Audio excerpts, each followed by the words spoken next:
Hi, everybody, and welcome back to So What Happens Next. As always, my name is Thomas. I'm Amber. And this week, we're coming back fast and hard. It's Charlize Theron in the Netflix original movie, The Old Guard.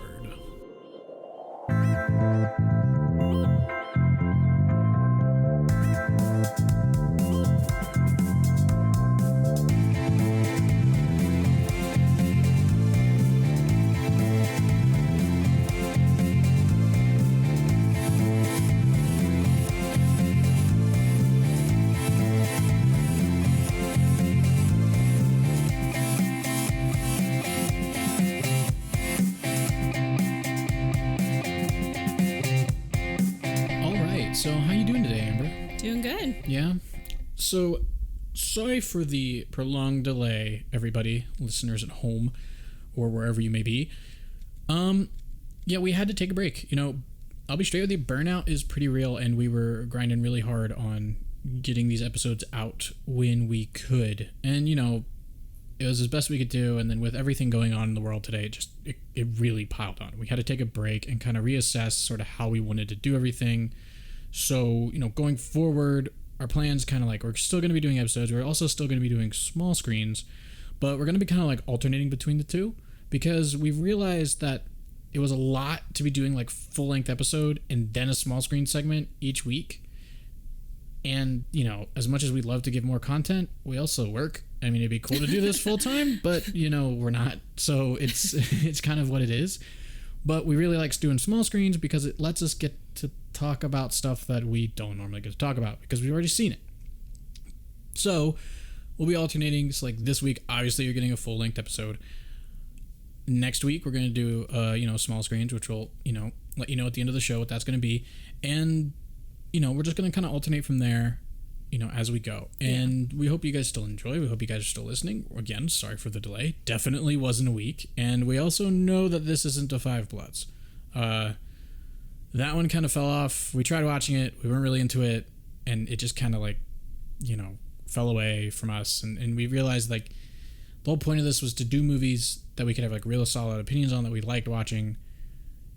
Or at least if we didn't like watching it, we could talk about how much we didn't like watching it. Yeah. And that one was just at the time, it just hit the wrong time for us. And we just kind of were burnt out and just couldn't get through it.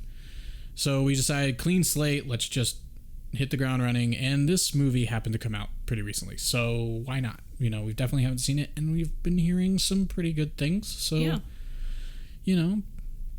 figured why not? Let's dive in. So The Old Guard. As always, I have 5 things up on the board for The Old Guard. They are the movie stars Charlize Theron, that it has to do with secret mercenaries, revolves around a new guy joining the secret mercenaries, I guess. Cover gets blown, and it's a Netflix original movie. So that last one is kind of like when I give the dates of this movie's from 1985. It's sort of like here's your tone. Based on other Netflix originals, old and new, this is what you're going, this is kind of how it's going to feel. Yeah. So, Amber, neither of us have seen this movie, right? You've not seen it. I don't even think I've seen the trailer. I know very little about this movie. I actually I've heard is its name. Yeah, and I was kind of confused because I thought it was... I always heard it advertised it's like John Wick, but with a lady. And I was like, wasn't that the other Charlize Theron movie, Atomic Blonde? Wasn't that bad? They're trying to do a crossover with that or something like that. I haven't seen Atomic Blonde, but when I heard this, I was kind of like, wait, you already did this with the same lead. Exactly. She is the female John Wick in that movie. Right. And then that's how I heard this was. If they're going to be doing a crossover, it's kind of okay, this does not fit that, but... Right. But nice try. I guess as I was doing the cursory research to get the 5 things, this definitely sounds different. But what do you think... Based on these 5 things, what do you think this movie's about? I think this movie is your typical A-team, honestly. If you have a band of secret mercenaries and then their cover gets blown, which I don't really know what that means, but with this new guy, I guess he somehow fucks up. Yeah. And it just blows their cover to where they become a target from someone an organization or maybe just one person. And so I think that they have to band together and basically take down whoever's at the top. Gotcha. Yeah. Okay. And of course, Charlize is the main character, I'm assuming, of this. I guess, yeah. I mean, she's top band billed, of mercenaries. Yeah. I assume. Yeah, I assume. Yeah. I guess, like, I'll tell everybody, like, what my thoughts of this was before I started doing the cursory research on it. Because, but I thought like, these, like, mercenaries, they had, like, ancient powers or something like that. See, and that's why I wanted to give the preface. Because I didn't know that. So this is what I originally thought the movie was about. I thought it was, like, for anyone who's seen The Italian Job, I thought it was that, but with mercenaries instead of a heist. So, like, the new guy is Edward Norton's character in The Italian Job, for those of you who've seen it. Betrays him, fucks him all over. But in this case, it gets the added twist of, like, a spy James Bondian thing where all their cover's blown and they have to, like, survive everyone who's coming for them. And then I thought it was going to have a lot of, really flashy effects and stuff because it's Netflix and they throw money at things like, it's water. And it was all going to star Charlize Theron. Apparently, like, you're right. I didn't know they had some kind of, like, weird powers, and it was unavoidable when I was trying to just find 5 things about this movie to put. And it was just like, oh, they're all, like, spoilers for this, they're all, like, immortal. And so I'm kind of curious, like, where this is going to go, because it sounds a lot like Highlander to me. And it just seems like Highlander, except they all kill people. Yeah. So I'm kind of curious, like, what even the trailer for this movie looks like, because I've never seen, shockingly, I've never seen the trailer, even though Netflix is constantly like, watch the motherfucking old guard, man. And I'm like, no, thank you. I'm not doing that right now. So yeah, I'm kind of curious how that's gonna go. I mean, I like Charlize Theron in stuff. Like, I haven't seen anything. I don't think I've seen anything that she's been in that I didn't like, except maybe like Hancock. But even then, she wasn't exactly the worst in it. So it's like, but yeah. If you give us a minute, we're gonna go ahead and watch the trailer real quick, and we'll get back to you with our final thoughts of how this movie's gonna go down. All right. So, this movie was definitely called Army of Five at some point, without a fucking doubt.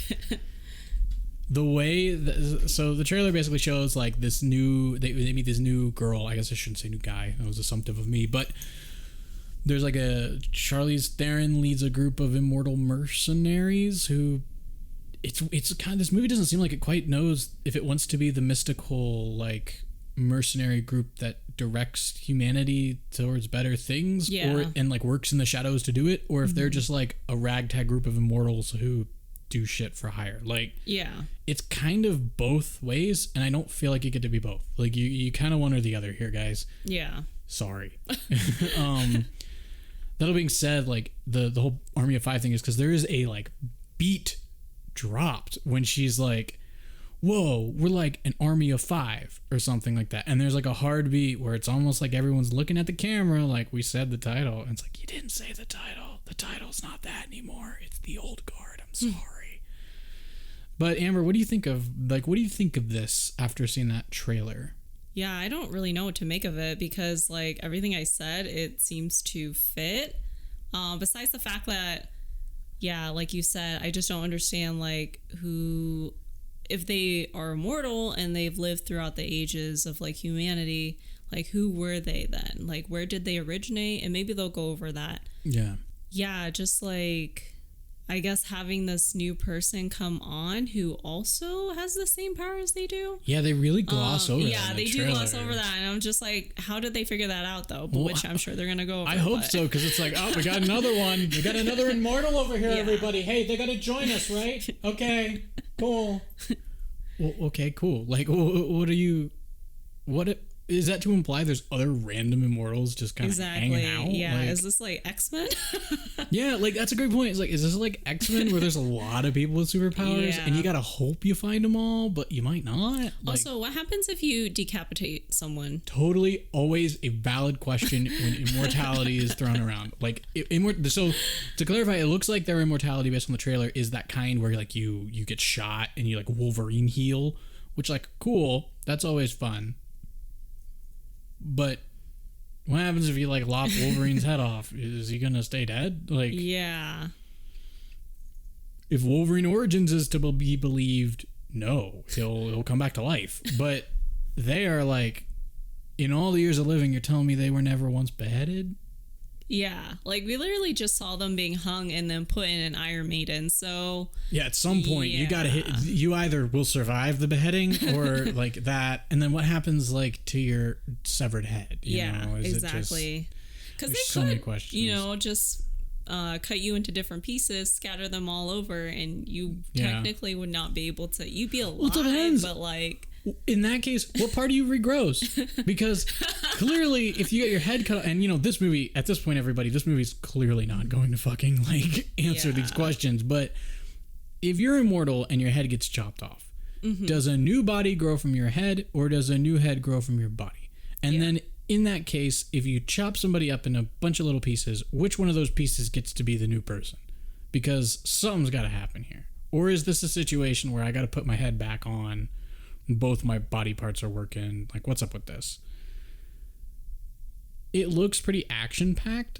I'll give it that. Like, it looks like it's going to be kind of interesting. But if this movie really drops the ball on, like, where, you know, they got these powers from or where what the fuck their story is, because it's clearly, like, there's four of them, I guess, that have been immortal for a while. And then you just have, like, this new girl who's also happens to be immortal. Yeah. Give me some rules, movie. Why are these five? Like, or better yet, is this going to be one of those like first vampire, second vampire situations where like Charlize Theron is the one who's been alive the longest, and she's just kind of cultivated this group over time? Yeah, that would make more sense than like, yeah, we've been alive since like Rome. Oh, you're new in 2020. Great. It's, you know, taken 2020 years for us to find somebody new, and that kind of stuff. How are you feeling about this movie, though, in the sense of, like, excited, kind of blah, oh, you know, now that I've watched a trailer, I'm not really sure if I want to watch it. Like, yeah, what are you that's feeling? How I feel. Like, I'm kind of just like, I guess we'll see how it is. You know, I've gotten some feedback from other people that have watched it, and they said it's good, but again, that's pretty subjective, so yeah. We'll see. Well, that's kind of what this whole show's based on, is subjectivity. But yeah. As we clearly have seen. Yeah, no, so the back of the DVD box, I guess if you know, for all you young'uns out there, a DVD box is something that a disc comes in, that you plug the disc into a machine that plays on the TV. I feel like I have to preface this because I don't know when the last time I bought a DVD was, and not digital copies of things. But the quick summary from IMDb is: a covert team of immortal mercenaries are suddenly exposed and must now fight to keep their identity a secret, just as an unexpected new member is discovered. I also can't tell who's good and bad in this movie. This movie is also based on a graphic novel, which might be kind of interesting. I don't know what to really think of this one. Personally, I gotta say the trailer did kind of like take my excitement and dial it a little down, unfortunately. Not that it was a bad trailer, but it was really like had some cheese to it. You know, like we're kind of doing the cheesy, plucky new kid, like Men in Black, kind of. Like you got the new person who's shaking things up, but they also got to learn. Yeah. It kind of had that feel, and I'm like, yeah, we already did this. It was called Men in Black. It came out in the 90s. It's a pretty good movie. Why are we doing it again? But yeah, so if you guys will give us just a few seconds of your time while we go spend 2 hours and 5 minutes of our time, which might make me go into this movie a little bit more angry than I should be, because why is this movie 2 hours and 5 minutes for a action shoot 'em up fest? They better explain some rules of immortality if I have anything to say about it. God damn. So sorry if we're really angry in a few seconds about this movie, but if you just give us a little bit of time, we are going to go ahead and go dive right into the old guard.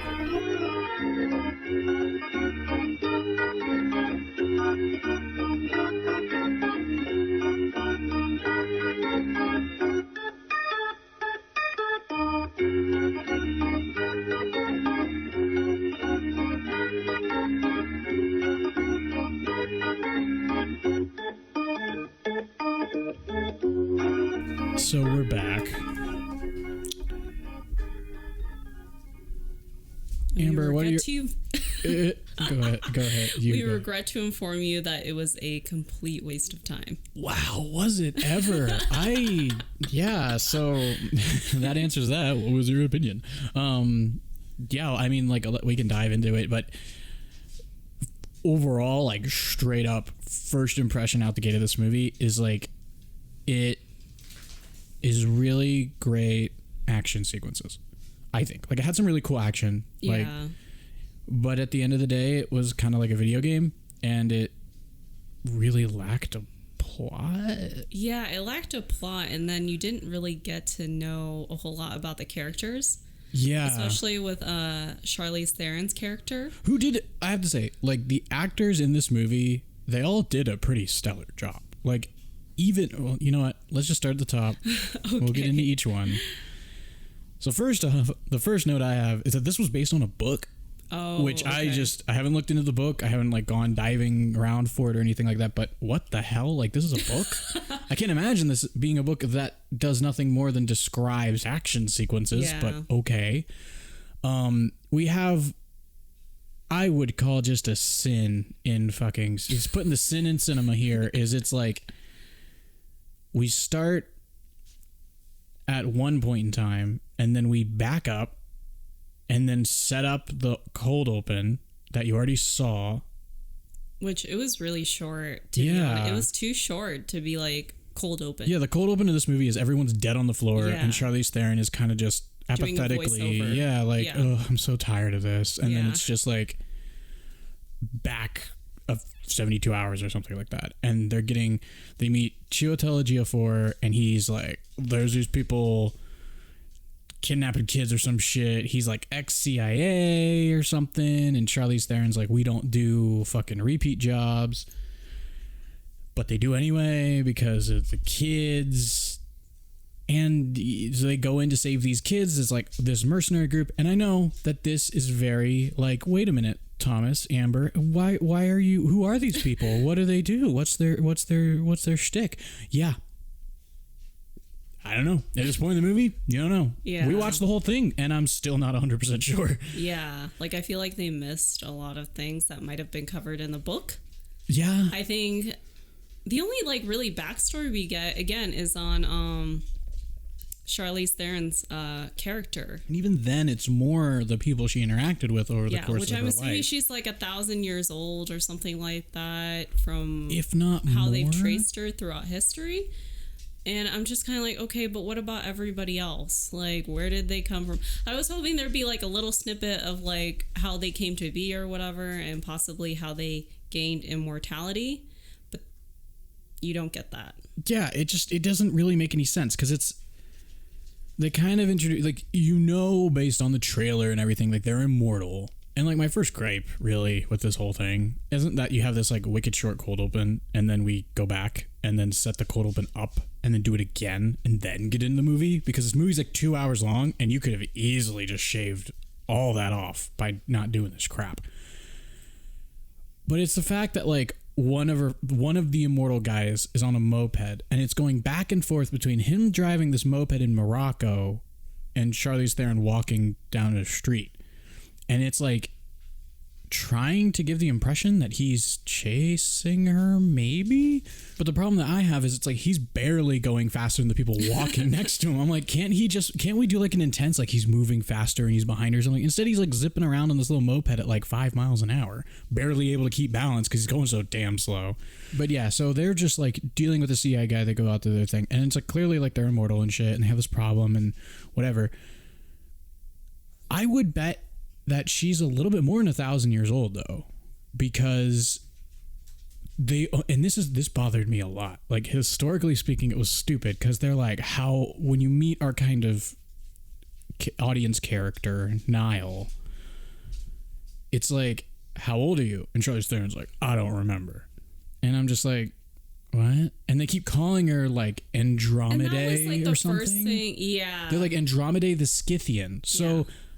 I looked up the Kingdom of Scythia because I'm like, well, you just said a civilization that we know exists. Like, as far as, Wikipedia is concerned, the first Scythian kingdom that was like known looks like it was in the 7th or 6th century BC.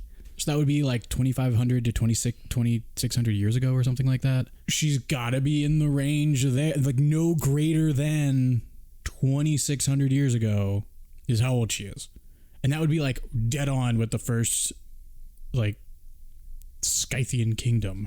It's not that hard to do Google search. I mean, they got phones and shit. Like, it just they're if she was like Atlantean, she doesn't know her age. I'm like, it's very simple. Like, even if you don't know the exact date you were born, you can again just do like an estimate. Right. That's what I'm saying. Is you are no greater than 2,600 years old. To a better understanding of like why, like, you know, when you become immortal, and then like what happens when you're no longer immortal. Which is, so if those of you are listening who are like, why are they spending so much time on Charlize Theron's character's age? Why aren't they telling me why they're immortal? These are thoughts that you will have watching the entire movie, and they will never be answered. Yeah. And they spend about just as much time as we are right now, proportionally speaking, on these fucking questions. Like, I think Niall asks how old Charlize Theron is at least 4 to 5 times in this movie, and no one has an answer. Even herself. And it's just like, this was maybe fine twice. Ask her, then ask one of her friends, and no one knows. Okay, whatever. But we are continually asking this question. Never get an answer. No one besides Niall in the very beginning is even asking why they're immortal in the first place. They're just like, just is. And because you're mortal, you gotta kill people. Like, that's just how it fucking works. And I'm like, wait a minute. What the hell? So basically, the overall view of this movie is that you have a group of immortals who get screwed over by Chiwetel Ejiofor, and whose character I don't remember. I just know his name in the movie starts with a C. They also carry around these funky, like, medieval weapons, because why not? Mm-hmm. No explanation. No explanations like, oh, I used axes or my deal was broadswords, whatever. And they're all like pretty contemporaneous weapons too. Like, it's not like, oh, Charlize Theron is older, so she uses like an older style weapon. It's just like, oh, she uses like a battle axe. Oh, he uses a broadsword. Like, no one's using like a rapier or something or whatever. Even though they do go in depth about like when these people became immortal, except for her. Yeah. But he screws them over because he's working for none other than fucking Dudley Dursley.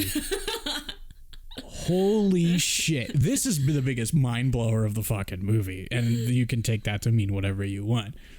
But when Harry fucking Melling comes on screen, I think I might have paused the movie and went, is that fucking Dudley? And I mean, don't get me wrong. He's looking good. The guy's lost a lot of weight, and he plays... I feel like he could be a great, like, a manic, like, he could be a great, like, Riddler in Batman. I feel like it would make so much sense.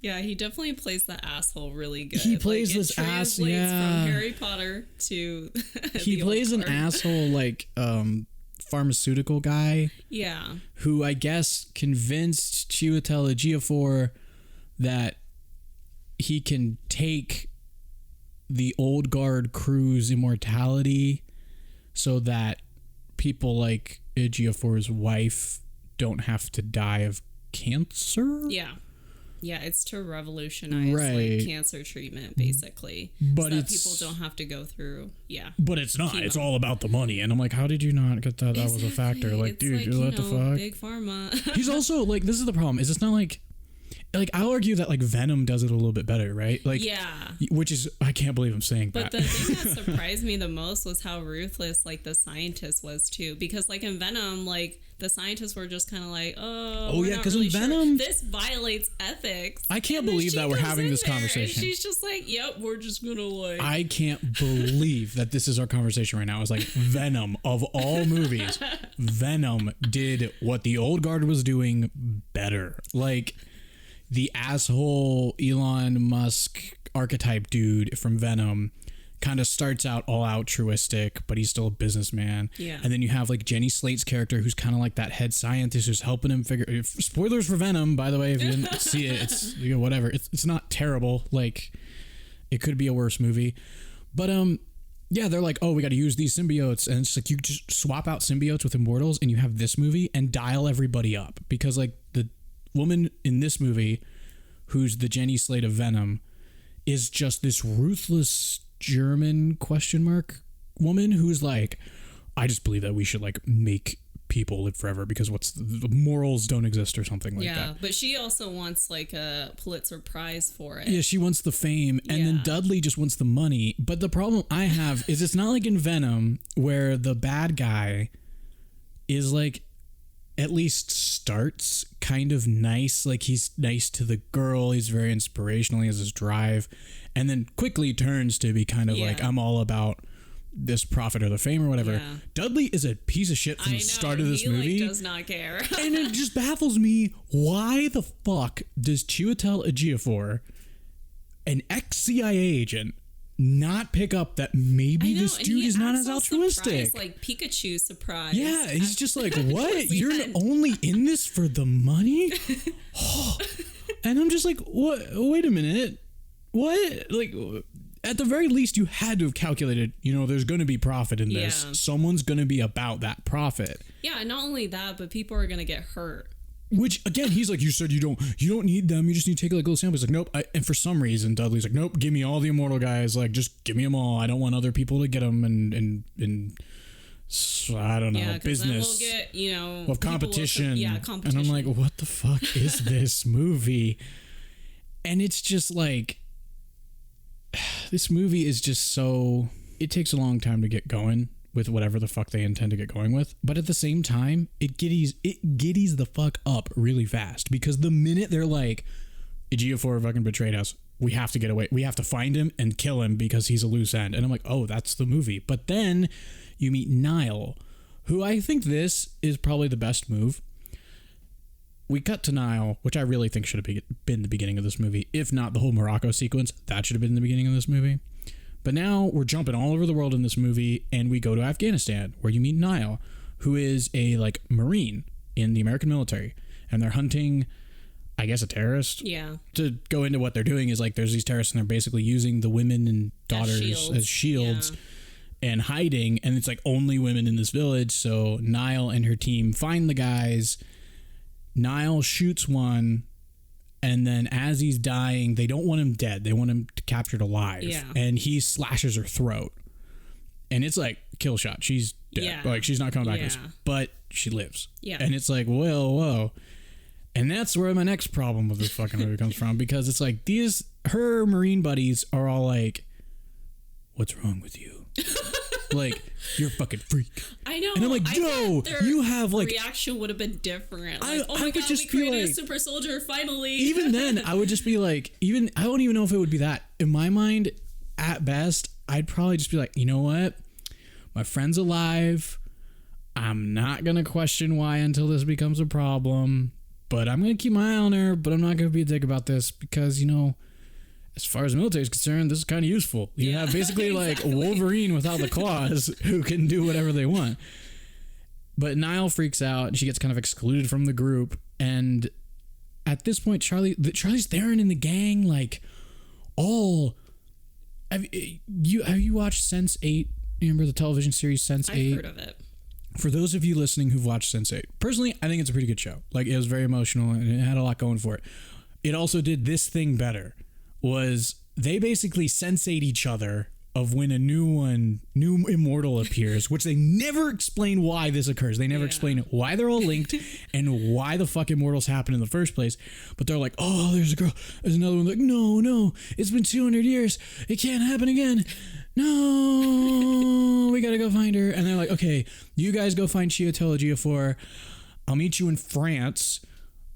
I'm going to go to Afghanistan and get this girl, says Charlize Theron. And they're like, okay, fine, boss. And they leave to go to France. And then she goes to Afghanistan to where she just waltzes onto this military base. Yeah, which I was kind of just like, how? How the fuck? Like, we don't see her fight anybody or sneak past anyone. She but just, waltz we get an aerial shot of the camp, the base, whatever you want to call it. It's clearly like fenced. You're not just walking in. And it's guarded.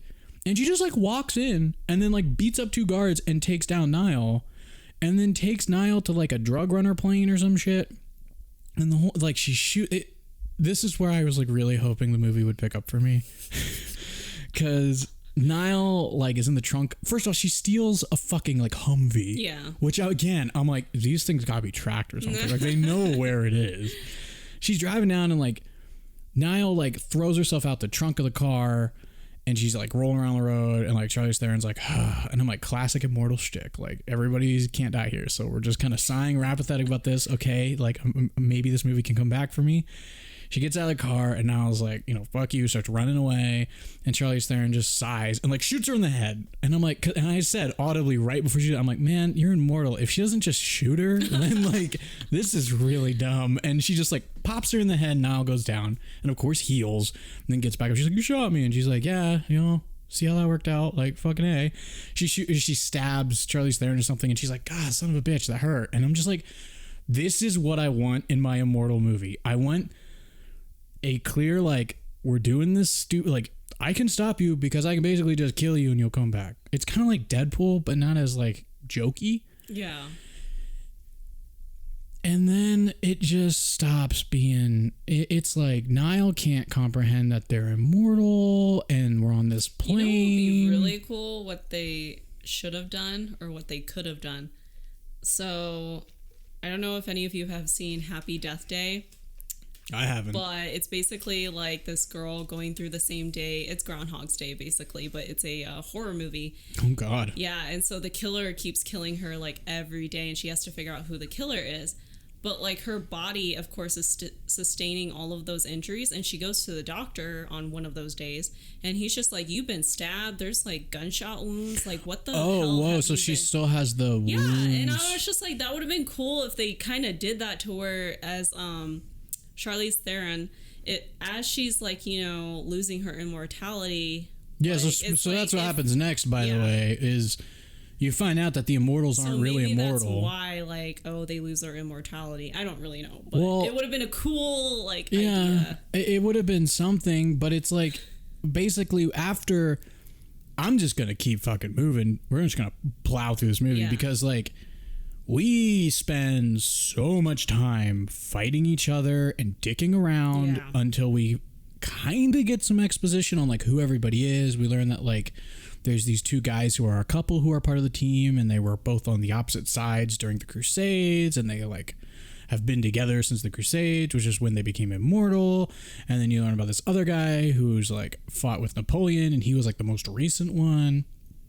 And you learn Charlize Theron just like was the one that found them all. She's indescribably old, but she's met all these other immortals. Like she had a best friend. Like it doesn't make any sense because she's like, oh, I had this like, you know, friend. We were the only two immortals for the longest time. Mm-hmm.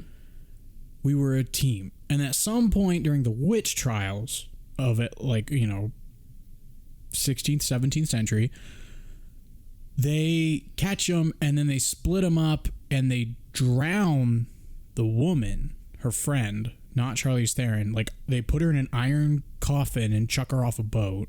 And Niall has this expositional dream that like she sees it and they talk about it. And it really made Charlize Theron upset.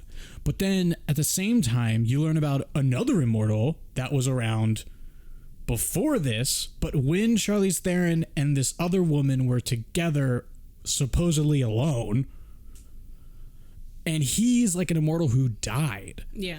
And that's how they bring in this like, clearly we wrote ourselves into a corner with the immortality shtick. So we gotta find a way to kill him. And instead of it being like a way where Dudley can catch him or do something to them, they go, you just die.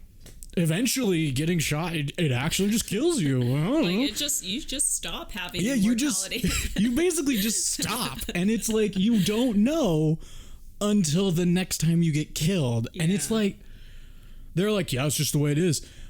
And I'm sitting, and she's like, wow. And Niall's like, how do you know? You shot me in the head. How'd you know that wouldn't kill me? And she's like, you're too new. And I'm like, I don't know. You guys seem to have like a indescribably like long or short amount of time that this immortality lasts. This is terrifying. Like, this is the worst version of immortality I could possibly think of. Mm-hmm. Because it's not like with elves in Lord of the Rings and The Hobbit, where you just live forever until you get killed and then you're dead.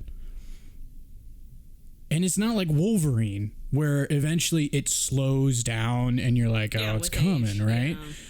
This is just like, bang, bang. Oh, shit. He didn't get up. Well, I thought we were all walking out of here. Goddamn. Or like with her. So they end up... She ends up she gets stabbed in the shoulder during this like hardcore... If you've seen The Kingsmen, the first one, the really awesome scene in the church when Colin Firth kills all those dudes. Yeah. It's like that, but at night with Black Ops agents, and Charlize Theron is Colin Firth's character. And it's hardcore, but like she gets stabbed in the shoulder and finds she's not healing. Yeah.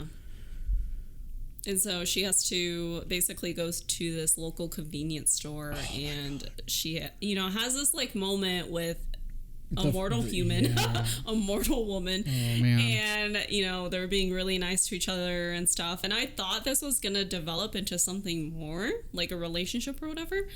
But she just kind of like leaves after that and then continues on her way. And I'm like, there's no questions about this too. Like the French convenience store girl, who's like this very obtusely goth girl for some reason. I don't know. She just is. Yeah. Is like, do you need help bandaging yourself up? Because you clearly can't. Yeah, she has like figure out how to do this. And I'm like, you haven't bandaged people before? You've been alive for like thousands of years. You never bandaged someone else? Like, come on. And so she like helps her bandage, and she's like, how come you're not asking me questions? And she's like, you needed help. Like, I'm not gonna do whatever. I'm like, I don't know. Like, I'd ask where this stab wound came from. Like, if for anything, just to make sure that like if someone's chasing her, one, I'm okay. And two, like if there's a higher level of authority that needs to be brought in here, like they are, like this is just like, it's not like, I cut my leg. It's like I was stabbed in the shoulder and it's very clear I was. Which, she kind of just walks off. Like, the pain tolerance of these people seems to be immense, but the actual damage that they suffer doesn't seem to affect them at all. And it should, because that's not how it works. Like, I feel like eventually, like, if you got your arm dangling off you, you can be like, I'm strong enough to not feel this. Like, that's cool, but you're still not using that arm. Yeah. Like, and Charlize Theron's wearing backpacks and swinging axes. And I'm like, you're still stabbed in the shoulder. This movie's only like 36 hours of time. But yeah, so what do they do? They wind up in England or some shit after they get caught in France. I mean, you have they're all gonna go kill Dudley or whatever. Or Dudley kidnaps the couple. Yes, the gay couple. Which we have a scene that, like, really. So for me personally, I think we need to normalize having, gay people, trans people. This did that. Until this one scene where they're like, at least to me, where they're in the car with these like security forces or something. And the security force guy is like trying to make a gay joke, I guess. I didn't really tell. Like, it's like implied gay joke. He's like, what is that, your boyfriend or something like that? And then one of the characters goes on an exceptionally long tirade about how this guy is like the love of his immortal life, and it goes on. It's not just like you wouldn't understand the like bond we have because we're immortal and we love each other. It is like a 5-minute run of this, and I'm like, it was completely a normalized relationship, and it was funny. Like they have such good chemistry as a couple in this movie.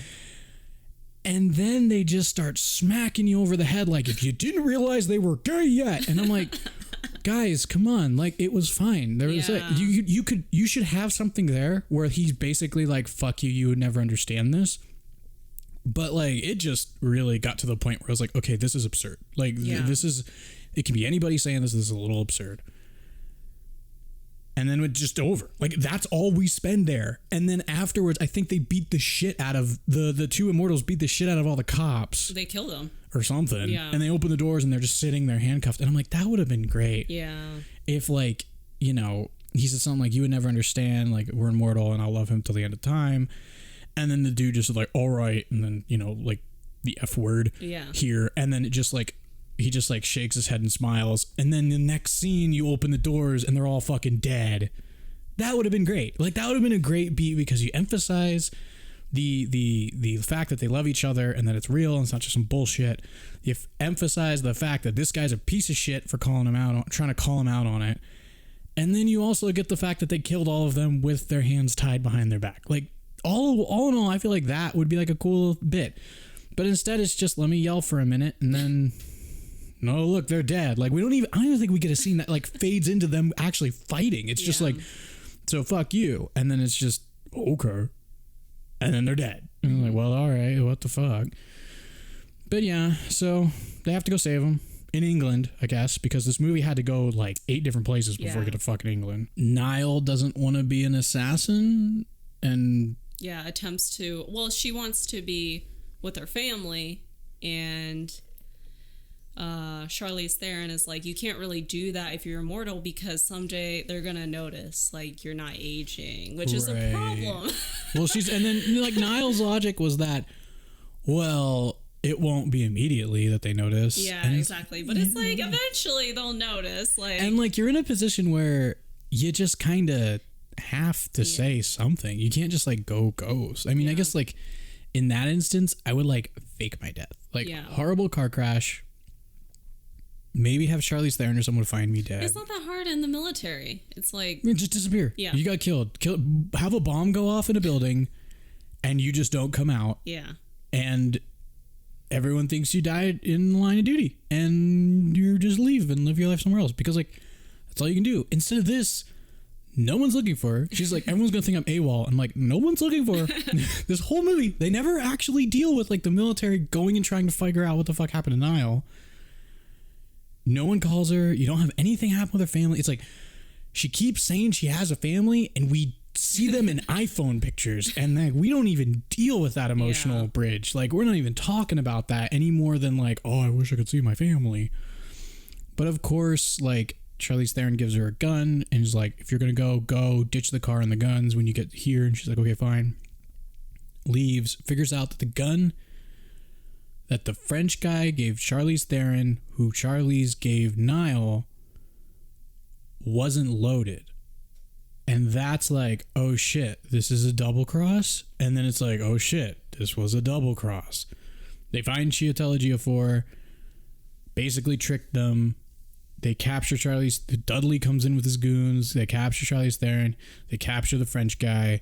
They figure out, oh shit, Charlize isn't immortal anymore. And that's the thing that makes Chiwetel Ejiofor have the fucking come to Jesus. Yeah, we're like, maybe this is wrong.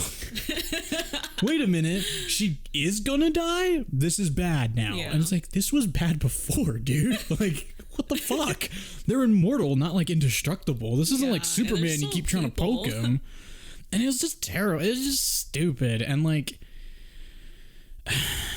yeah, it's just dumb. Now, so Niall's like, I gotta go save him, and she runs back. It's very cliche, you know, the person who left is the person who didn't get caught, who's the person to save him. And I will say this about this movie, and it hit me while we were watching it, and I think this is in light of, you know, I'm more aware of it since we are dealing with like or not dealing, but like we are in the midst of, as this is being recorded, in the midst of like the Black Lives Matter movement and things like that. We actually get like a scene between 2 black actors, Niall and Chiwetel Ejiofor. That's like an actual like genuine dramatic scene that A, has nothing to do with the fact they're black, and B, is like 2 main characters. They're not like side characters, and it's just like this mixed cast of people, and we give them a scene together where they're like actually acting off each other, and they're doing it really fucking well. Like, and I guess like when we were watching that, I was like, wow, this is great, because this isn't like it's not a scene where we're like talking about race or we're doing something like that. It's like, let's let these actors act, stand out, and just like, you know, don't have to be typecasted as a black person to be in this movie. And they do a damn good job. Like, you get a lot of emotion out of him. You get emotion out of her. It's arguably the best scene in this movie as far as just the dramatic end of things goes. Action stuff is aside. And I'm like, this was your movie. You have a stellar cast here. Well, at least for the most part. You could like, you have a really good cast of people. Like, what is going on? This movie stinks. Like, it's not great. You have Dudley, whose character is basically a shitty version of Jesse Eisenberg's Lex Luthor, which is already a shitty version of Lex Luthor as it was. So we're dealing with like some exponential shit here. They go raid Dudley's facility, final showdown. You know, they say Charlize Theron's immortal here, or not immortal here. She's like human. I don't fucking buy it. She's getting shot, stabbed, punched, and she's just walking it off. And I'm like, no, there is a point where the damage ratio is just too fucking high to keep moving. It's not that it's painful necessarily, but it's like you can't physically, you know, if you cut muscles, you can't move them anymore. And it was killing me because she's just doing this shit. Dudley's carrying her axe around trying to be threatening when everyone has a gun. Yeah. And it doesn't amount to anything other than Charlize Theron, the final bit, which was cool, but it was weird, is she like takes the axe from him. Her and Niall fake this stupid thing that Charlize did to Niall on the plane where she fake killed the pilot. They fake killed Charlize Theron. She takes the axe and nails Dudley in the neck. He's dead. Okay, it's like embedded in the side of his neck. But oh no, we gotta finish his ass off. And so Niall, which is cool, but why? Is Niall sees him standing there with a gun like he's gonna shoot Charlize. And I'm like, I mean, just get in the way. You're not gonna die. Yeah, exactly. Right? Instead, she tackles him out of like a 50-story window. They smash into a car. He's totally dead. Yeah. She heals up, and the fastest elevator in the universe. Everybody gets out of the building, and they meet her up down there, and she heals. She's like, "Oh, that really hurt." And you watch their nasty. Grotesque. It's a really gross CG like fixing. Like if you guys have seen Guardians of the Galaxy, I think it is, when Nebula is like adjusting herself after she gets blown up or something. It's like that, except instead of physically moving your body's just moving itself. It's really fucking gross. But she gets up, and the dude's like, the French guy, I think, or maybe it's one of the two couple guys. They go faster than the elevator or something, and I'm just kind of like, arguably, it's not. You guys got here. Yeah, well, at least she was a still second trying to fix herself. Right, like you theoretically got down the elevator, and we're in the lobby of this building. By the time she hit the car, or within seconds of hitting the car. Holy shit, which one? What did you guys do? Did you jump down the shaft? Like, what the fuck is this? And they all, they all come out and they just leave Dudley's fucking body, and they all leave and go take the axe, and they're all like, good job, gang. And I'm like, you are in, I think it was London still, crowded city street. I'm surprised there was nobody there. The problem is there's plenty of people in the background. They're just not doing anything. There's a car that had two people fall into it from the top of a building. Only one of them got out, which on its own, if anyone's getting out, it's insane that that's happening. There's still a dead person there. And it's almost like everyone was like, oh, that must be their car. Oh, they're fine. No worries. It's no big deal at all. Just let it be. And they just fucking leave. And I'm like, this is stupid. And the cops roll up as soon as, of course, they're like away from the situation. And they just, they do this. It's weird. They like banish the French guy for betraying them. And they're like, meet back at this pub in 100 years and we'll be a team again, I guess. And it's like it's some sort of exile. Yeah. Because he betrayed him and then helped him. So I guess it's cool. He's got to be grounded. Yeah, basically, which, whatever. And so they kind of learn what their sort of purpose is, because it turns out Chiwetel Ejiofor has been like tracking Charlize Theron's entire life. And it turns out that like the people she's saved, their descendants do some crazy shit. Like she saved somebody in World War II from like going to like a concentration camp, and their kid invents like a cheap way to distribute insulin or something like that. And it's all these things that she's done affect things further down. And so it's like, that's just what you have to do. You have to keep helping people. And they're like, okay, fine. Well, you're going to be like our dude on the inside. You're going to make us disappear. You're going to give us the setup of where we're supposed to go. You're going to basically keep us safe while we do this. And we do like a dual sequel setup here where you get them having him do that and him agreeing. And then you get the French guy 6 months later going home in like the mid-credit scene.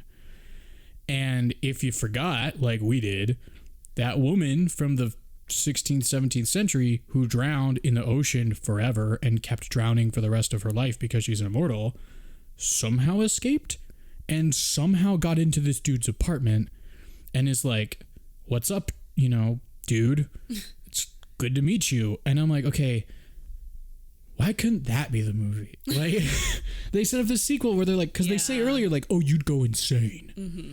And I'm just like, yeah, I mean, you're drowning at the bottom of the ocean, pressure and all that shit, but you keep coming back to life. But arguably, that's your movie. Like, she escapes. You have to train New Girl and fight this crazy immortal person, too, who probably blames you for who hates, like, humanity and you. Yeah. That's your fucking movie, not whatever the hell this Dudley shit is, because like it's just too weird. Like, and I think I said it during the movie, this would have been so much better as a television show. Like, with the mystery element of why are you all immortal? Yeah. We could sort of slow burn Niall getting trained and have some maybe adventures of them doing stuff. And I kind of hope that's sort of where this goes, is like, let's just say this movie was a setup for a television show and we'll move on with a TV show.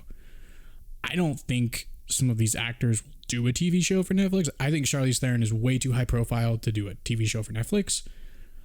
Fingers crossed they pay her enough to, because I think this has a really good potential for a show. But I think it was a trash fucking movie. So, but Amber, what did you think of this one? You know, thoughts in general about it as a whole, as opposed to the pieces we keep talking about. Yeah, I think it was absolute trash. Yeah. Like, the storyline was not that great. Like, there were so many plot line holes, and we'll just drop threads. It's not even holes. It's just like, we're not going to talk about it. Yeah, like, it's like we're just not going to bother. And I guess it just bothers me because the actors in this movie clearly, I mean, some of them you've seen have, Charlize Theron alone has serious skill. Like, Kiki Lane is a good actress too. It's just like, we're do not them such disservice. It's yeah, you do, because it's like, okay, you guys are just going to be action stars. It's like, but can we give them like some substance here, please? I mean, this movie, you know, it's the epitome of, this is why you don't make characters immortal. It just is, you know, we can't do Highlander because it's already been done. So we're going to do this other thing. You just die. Like, you just die. It doesn't matter. This fucking happens. We don't know. We don't really want to try to figure it out. And it stinks. Like, it just stinks. Because it feels like you're being dumped into like half a movie. And all we get are really cool action sequences. And I feel like it's trying to like I think it's really cool how Charlize Theron, like, ever since Mad Max, I guess, has been doing this really awesome, like, I'm going to be a kick-ass, like, action star. And arguably, like, Mad Max was great. I loved her in Mad Max. I haven't seen Atomic Blonde. Maybe a future episode, because I heard it's really good.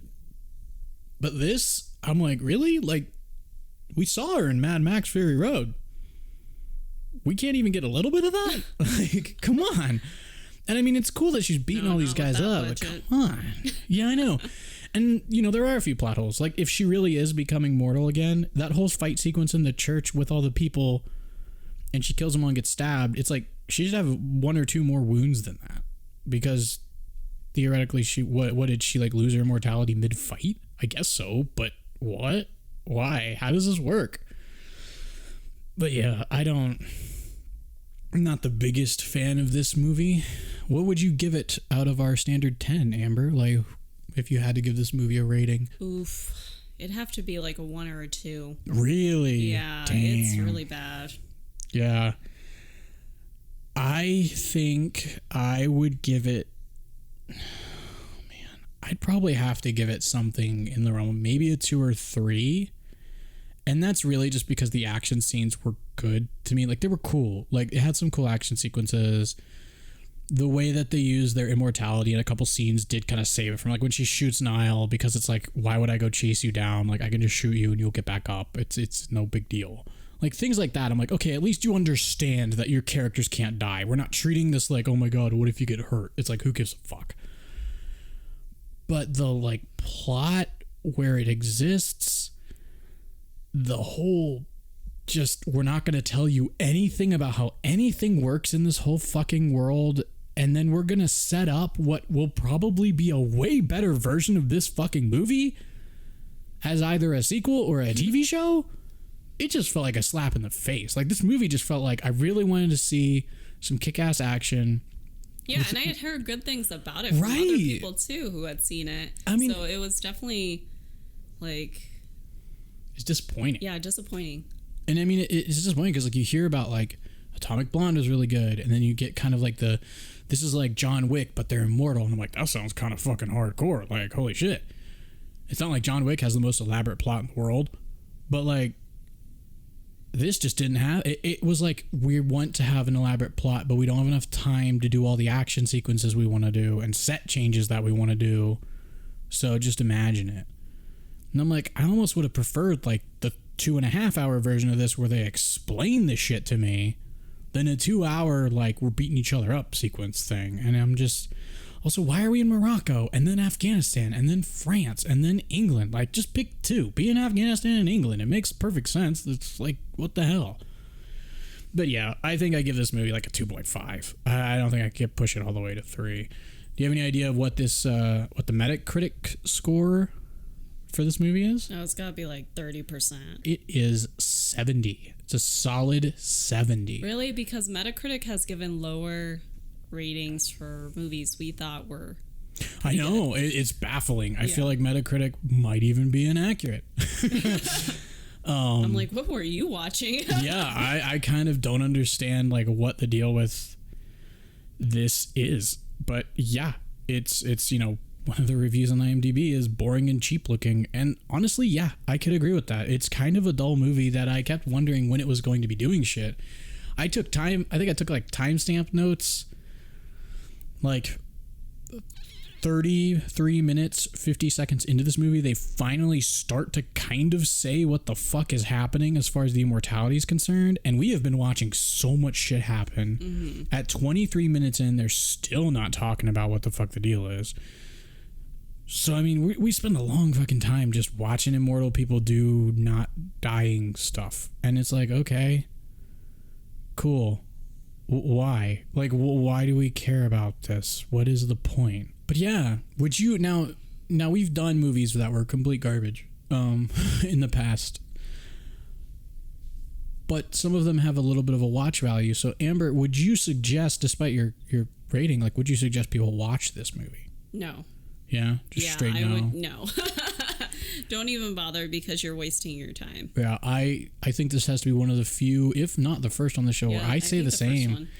I don't think you should watch this movie. It's not really worth the time. It's not really a good hangover movie because even though nothing's happening that makes you really think, the movie starts with questions that you are thinking about that never get answered. And the movie is also kind of loud. So, you know, if you're hungover, you don't really want to watch this movie. It's just not good. I feel like maybe a lot got left on the cutting room floor for this movie because it feels like there's got to be some version where they at least talk about something. Mm-hmm. I don't really know what to think about this here. Like, it's just not great. I mean, it's just not a great movie. Wish it was better, but you know, I don't think you should waste your time with it. If anything, it's made me a little interested in this graphic novel series just because I kind of want to know more about what the fuck this is supposed to be. But yeah, I'm not digging it. I don't suggest it. Don't waste your time. So as we said at the top of the show, we are kind of changing up how we're doing stuff on the show, you know, here and there. So we're kind of splitting it up between like our main episodes and then our small screens episodes. So our next small screens is going to actually be on the Hobbit series. You know, just kind of going over those 3 movies. But Amber, can you tell us what our next mainline episode is going to be the week after that? Our next mainline episode is going to be Lost in Translation, 2003. Yes. An Oscar-winning movie starring Bill Murray and Scarlett Johansson, which hopefully is better than this. I would hope that Oscar holds at least some weight here because could use a good palate cleanse. But you know what? The Hobbit, in all of its flaws, is still a better series of movies as a whole than this was. So at least there's something there to kind of cleanse our palate. Water on our eyes, you know, to remove that bleach. Let the scales of the old guard fall from my eyes so that I can watch a CGI vomit fest that is The Hobbit. But until next week when we do The Hobbit, I am one of your hosts, Thomas. I'm Amber. And this is So What Happens Next. We'll see you guys next week.